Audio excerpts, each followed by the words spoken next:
তো বন্ধুরা, বর্তমানে তোমরা দেখতে পাচ্ছ যে ওয়াইটি স্টুডিওতে প্রবলেম হচ্ছে। তো ওয়াইটি স্টুডিও আমি ওপেন করলাম, তো ওপেন করার সঙ্গে কিন্তু এখানে তোমরা দেখতে পাচ্ছ সাবস্ক্রাইবটা দেখাচ্ছে না।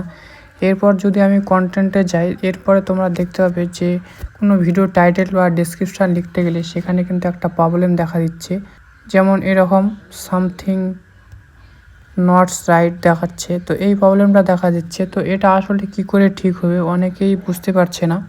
এখানে তোমরা যদি দেখতে পাও যে অ্যাপ স্টোরে বা প্লে স্টোর থেকে যদি তোমরা এই ওয়াইটি স্টুডিওটাতে আপডেট দাও, ওয়াইটি স্টুডিও এটাকে যদি আপডেট দাও, তবুও এই প্রবলেমটা সলভ হবে না, কারণ ইউটিউবে প্রচুর সার্ভারের প্রবলেম চলছে। তো সেই কারণে এরকম প্রবলেম দিচ্ছে। তো ক্লিয়ার কেস করলেও বা ওয়াইটি স্টুডিওকে আপডেট দিলেও এই প্রবলেমটা কিন্তু সলভ হবে না।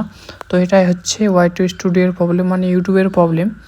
তো এটা অটোমেটিক সলভ হয়ে যাবে যদি সার্ভার ঠিক হয়, তখন কিন্তু অটোমেটিক ঠিক হয়ে যাবে।